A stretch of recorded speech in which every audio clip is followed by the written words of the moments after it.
What's up guys, it's Austin. I'm here getting ready for the Big Sky 200 race. It's this weekend. I leave actually tomorrow morning super early.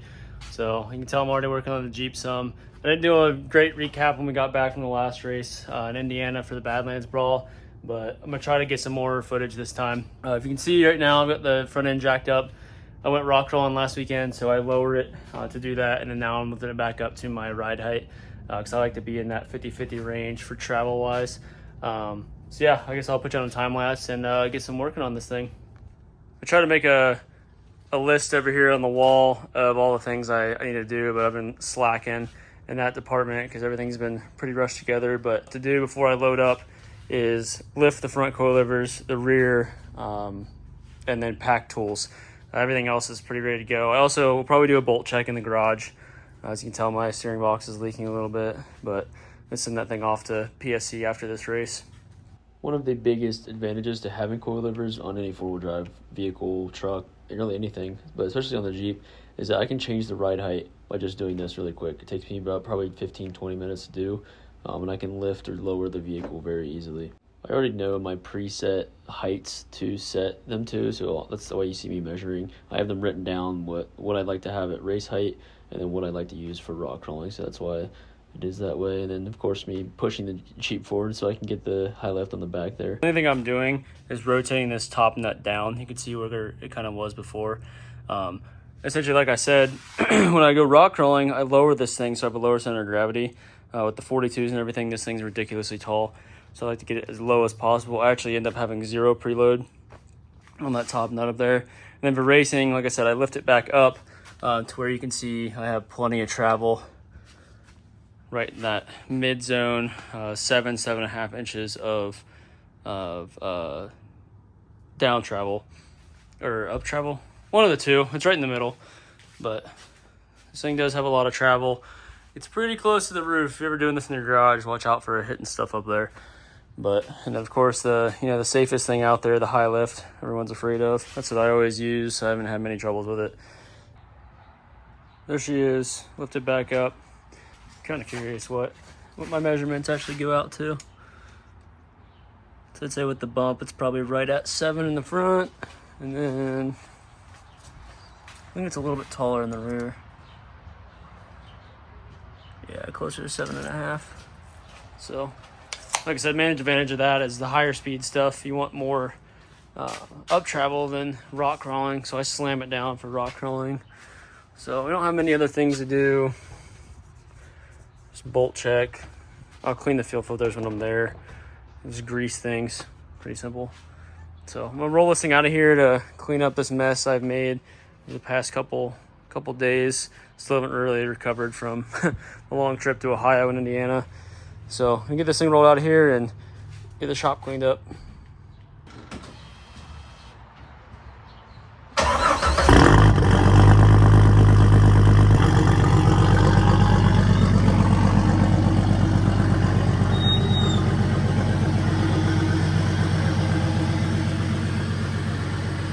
This is where usually someone would have some music playing in the background while I do some cleaning, but I'm not a good enough editor yet to figure that out. You guys have any pointers for me or want to see me kind of go through and explain certain things on the Jeep or really anything, please leave a comment. I'll either make the video specifically about it or add it into the next one, or I'll at least reply with a comment. Appreciate you. All right, I got most of my stuff packed up. Full bags that I need to load yet. All this stuff back here I'm gonna load up probably tomorrow, maybe tonight. Depends on how late I want to be up. Because I'm gonna leave pretty early tomorrow. But for now, I'm gonna try to load my dirt bike, my little pit bike, my little 125 by myself. So I'm gonna video that because it's probably gonna be pretty funny. You think I can do it? Probably not gonna be very fun.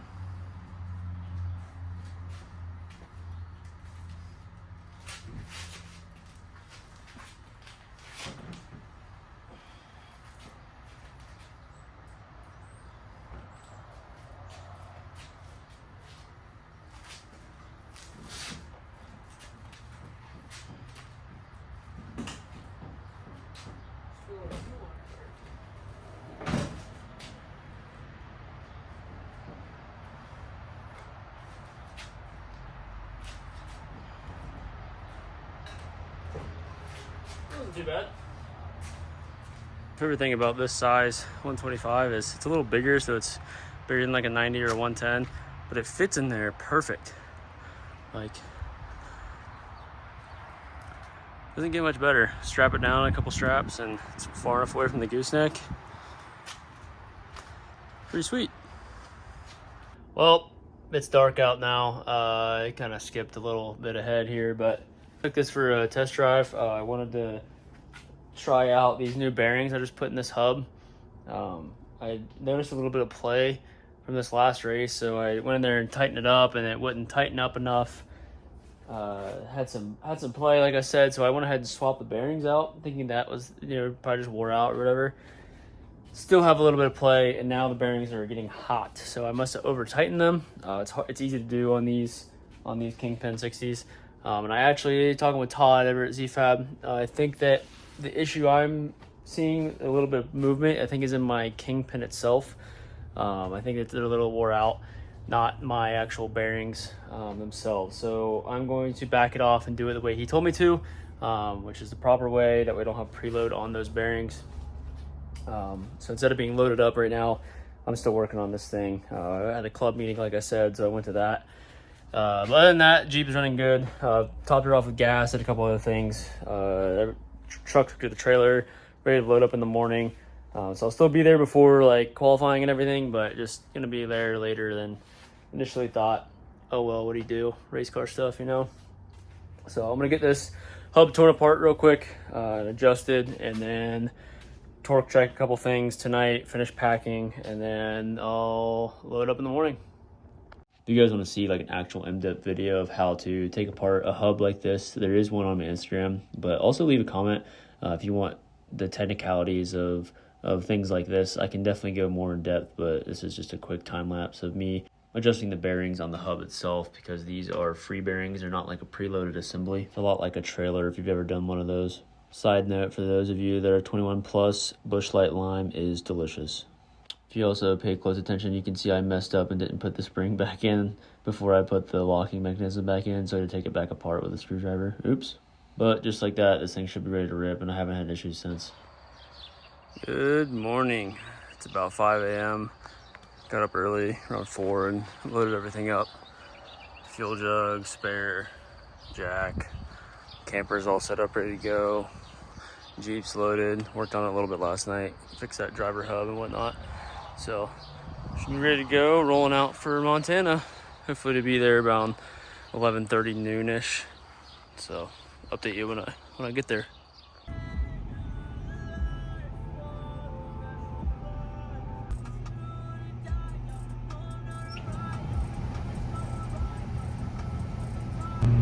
Alex packed me all kinds of goodies. I've already eaten half my cinnamon rolls, and we got some chips and fridge full of Dr. Pepper, so 5 hours later it'll be in Montana. Alright, I'm a little less than an hour away from Broadview for this Big Sky 200 race. Figured now would be a great time to kind of talk about the race, the significance of it, and just what little I know about the course itself. So last year, around this time, was my first ever Jeep race, basically. YORR, Yellowstone Off-Road Racing. They're the ones that put on this 4-track series. It's the closest racing series to South Dakota for this type of racing. And like I said, last year was my first time ever racing a Jeep. And I'll kind of go into that whole tangent whenever I do the video about how the Jeep got to where it is. But just know that we finished it last year around May-ish, and then went straight to rock crawling, and then raced it very shortly after that. So, and it didn't have much time, just sitting around doing, finishing touches before I went and raced it. So that's the best way to find anything out. If things work, things don't work, what I gotta change. It's by far the best way to do it, is just to go race it.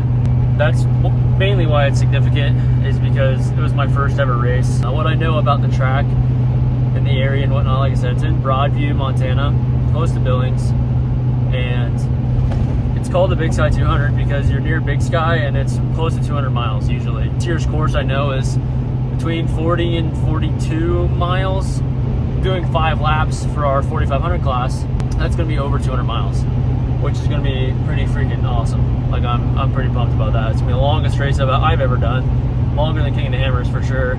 It's really high speed, so it won't take near as long as you think for 200 miles. I bet the average speed will be in the 40s. I bet with some sections getting all the way up to like 80, 85 in my Jeep. I'm sure some guys can hit 100, but my Jeep's pretty slow. Anyways, the course is primarily in a pasture field. It's on a ranch. So you have some washes and whatnot. There's some technical sections that I remember from last year. I know we're running it backwards from last year, so that'll be interesting. Whatever I do remember won't really matter this year because we're running it the opposite way.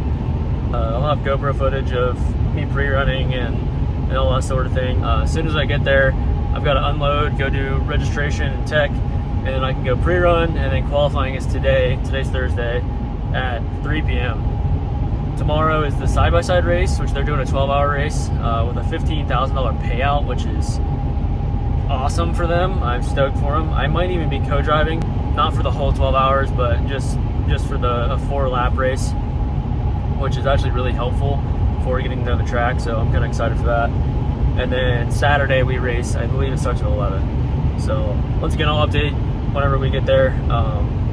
If you guys want me to go more in depth into the racing last year and like things we encountered and whatnot, yeah, just leave a comment, ask me any questions you want. I'll answer all of them. I won't try, I will. But other than that, I'll update you guys when I get there.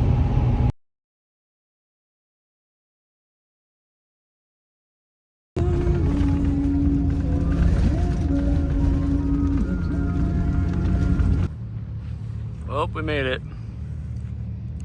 Hot, dusty, super dry. This probably won't be my permanent spot. I'm actually eating a little sandwich right now before I go pre-run. But got her unloaded, windshield off. Gonna go get teched. Shouldn't have any issues there, and then go out, do a lap, check everything over, and get ready for qualifying. So, ready to rip. Oh, here's part of the course. This is the qualifier. Actual course will come up this way, but way down there, you'll kind of loop all the way around and come back up this way and finish over there. So last year we dropped down this, and then it was the opposite. So I'm gonna finish getting this thing ready, drop the tire pressure and throw my fire suit on and everything, and strap my bag into the passenger seat for some weight and go pre-running. So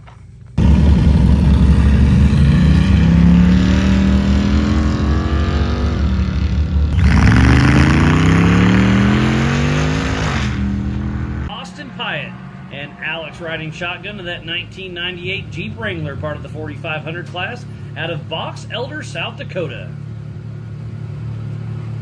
In his TJ. It's awesome to see him back out here and cruising again too, because I think he was with us last season as well. Yeah.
this, dude? Let's do it.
Sadly, the GoPro lasted about a third of the first lap. We made it through lap 1 pretty clean, and then started lap 2 shortly after the pit. It's like a mile and a half. We broke the ball joint going into that turn. Then it started to rain on us and make the course super muddy, but we got it fixed because we were close enough to the pits. We just hiked over and got the parts we needed and tools and got it fixed. Then just a little over halfway through lap 2, we actually broke the other side. This time we were much farther from the pits, around mile marker 28 of 41, and we just decided to call it. We were wet, muddy, tired, and didn't have the parts to fix it, so we were done.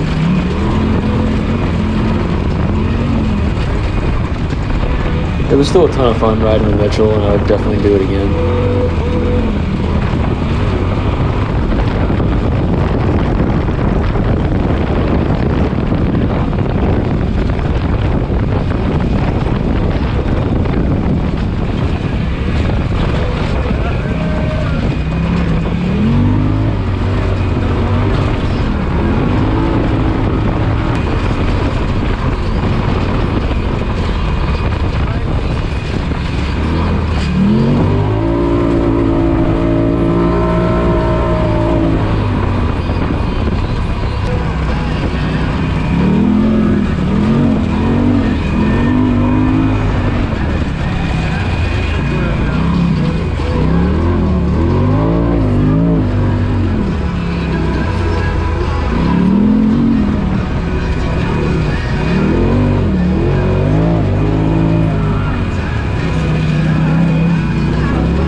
Well, since Mitch and I's race is done a little early, I'm trying to figure out why this thing was running so warm during pre-running. So I've been letting her get warm and trying to get all the air out of the system. I think that's probably the main issue. So doing that, torquing the lugs again. I'm going to clean my fuel filters and just do a final nut and bolt, and then we'll be ready for tomorrow. Okay. race these Yukon super joints. It's pretty easy. They have a tool that does it whenever you order the kit. See, I got coolant everywhere already. I said to do it before every trip or every race. I've done it and I had no problems with them. They're super strong, way stronger than like any kind of normal U-joint. They're rebuildable too, so I'm gonna go grease them. This is like I said, like a 200-mile race, so I figured now would be a good time to do it.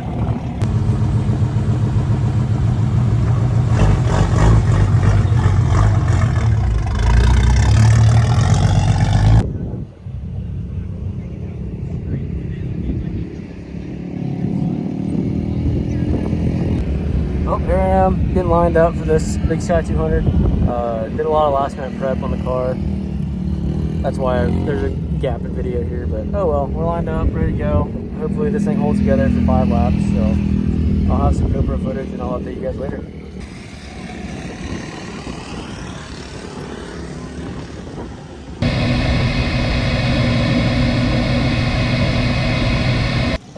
Oh, and up next is Austin Pyatt.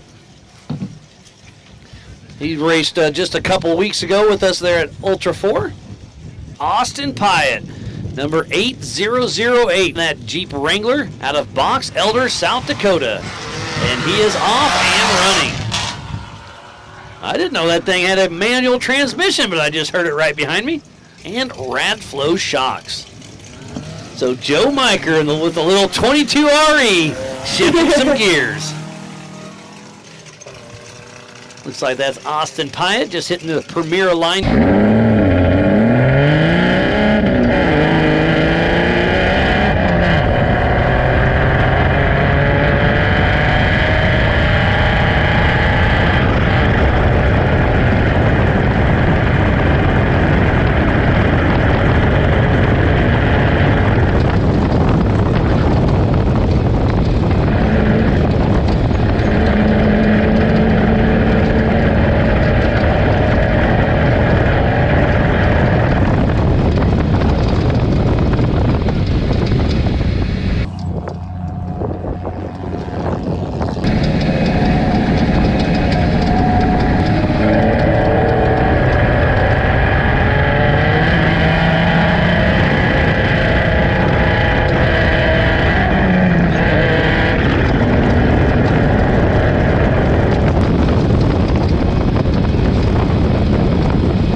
back, right? Absolutely, yeah. Okay. Hopefully, you caught the bug, huh? Yeah, 100%. Yeah, I co-drove last year for Austin in the 8008 car. Oh, Austin Pyatt. Yeah, Austin Pyatt. Yep, yeah, yep. he's out there. He's still moving Good. strong. Glad to hear. That's awesome.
Scrambling earlier, you had an oil issue. What was the start of today? Yeah, so we started the morning off is springing a leak in the staging lanes. What was it? So the oil filter housing. Okay. The O-ring said I don't want to do it anymore. Oh. So I had to pull a skid plate off, take that all apart, get the O-rings switched out. You had an extra O-ring? Yeah, we're like, hey, I don't have any O-rings, and so somebody went and got 2 brand new.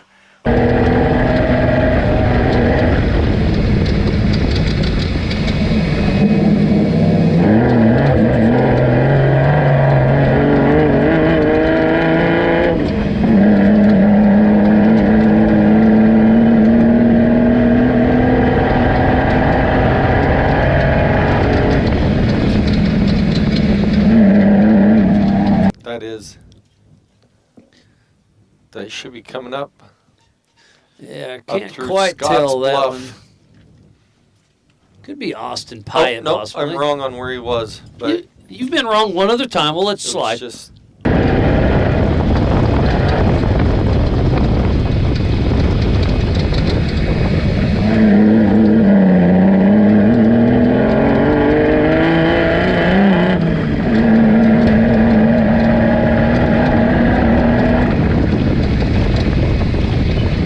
That's right. Oh, there's Austin Pyatt.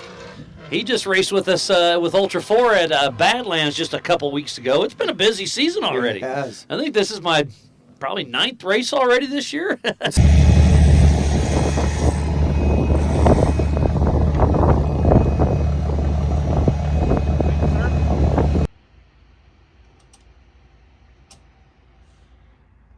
looking for Austin Pyatt. Judith? Who's out on screen right now? Is that Eddie Oliver, possibly? So 8008 of Austin Pyatt is still cruising along at 30 miles an hour. He's on lap number 2, probably race mile 22 or so.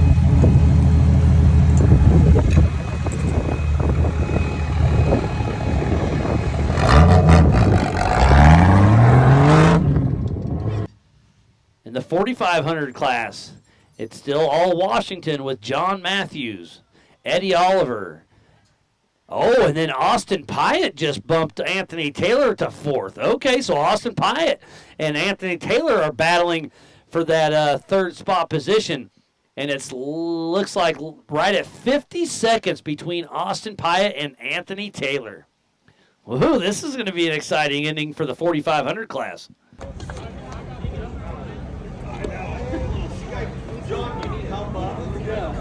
The 4,500 class is a lot of fun to watch, and the old TJ, you made it happen, Austin. And you're fresh off Badlands just a couple weeks ago, so you got that car back in action, and now here running. How much fun did you have? Oh, it was a blast. 5 laps. I don't know why we agreed to that, but it was still a lot of fun. Yeah, you know, more laps the merrier, I guess. But just went out there and did the best I could. I was banging gears, shifting as much as I can, and that's about all the 6-cylinder had. So here I am. Yeah, and I'll be honest, up until today, I didn't know it was a manual. When you were cruising by, I heard you just grabbing gears, and you made it happen. And you and Anthony Taylor were battling until he had a rear gear failure. Tough luck there, but it was a great battle till the end, and you were able to pull it off. Who all do you want to thank? Definitely want to start with my fiance Alex right here. Absolutely, thank you for coming out. Almost Home Pet Resort, my buddy Shane, Banks Power, Yukon Gear and Axle 503, and also John, Caitlin, and Mitchell, the guys that helped me pit today. Thank you. Huge shout out to them for fueling me. Clayton as well. Thanks, guys. All right, us tied that third position. Just made it back from Big Sky. Everything's dirty, but we're home. So we get the Jeep unloaded, all the tools and everything out of here, because now this setup is for sale. So hopefully we'll get this thing sold pretty soon. But Jeep unloaded, cleaned, box unloaded. Probably gonna spray it down too. You can see how dirty it was when we left. It rained like 2 inches last night. Unload the truck, spray it down as well, get it ready for next week for work. So, heck yeah, got third place. Pretty stoked about that. Gonna add it to the hardware wall in here. Got all the other trophies up here. There's the Badlands one from the last race. So heck yeah.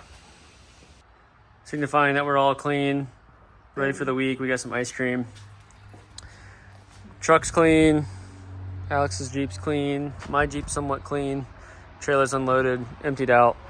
So I have a whole bunch of unpacking and organizing to do in here. But other than that, that's about a wrap for the week. One last final note I meant to talk about at the race course, but I wanted to put it in here. Things I noticed either there or since I got back that are wrong with the Jeep. I'll just kind of start up front. Steering box has been leaking, so I'm going to pull that out probably early this week and get it sent off to PSC. Hopefully under warranty. I'm going to throw my spare stock tap one back in.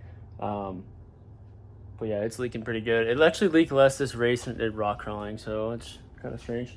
Anyways, so that's leaking. Had a cooling issue the whole race. It was running hot, leaking coolant. I'd actually get on my visor and like I'd be able to wipe off the mud because of it. So it's kind of nice, but it's not really ideal. It was also vapor locking, it seemed like. So once again, had another fuel issue that I need to diagnose. Not sure exactly what's going on there. My belt also started to just eat itself. It started fraying. The guys noticed it on lap 3 and wanted to change it, but I was like, it's a pain. Let's just keep going, keep trying. And I made it the rest of the race, but there's multiple frays coming loose, so I needed to figure out why it's either rubbing on something or why this one's eating itself. So those two things up here. My track bar heims are completely shot. They're pretty bad, so those definitely need replaced before next race or whatever I'm doing. Not much going on in the rear end. Can't remember if there's anything else. Everything else seemed to work really good. The shocks worked good. Tires all held up really well. Oh, I am leaking oil now as well. And my power steering fluid. I leaked a lot of fluids this race. My power steering fluid cap, PSC cap back there someplace. The fitting swivels and it leaks out of it. So I don't know what's going on there. So that was leaking. I almost caught fire a couple times. Actually, it started smoking. So yeah, leaked all the fluids. Also, like I said, I had an oil leak from like the rear main area, so I need to pull the skids and get under there and figure out what's going on. But just want to give an update from this past race. I meant to do it at the race course, but oh well. We'll see you next week.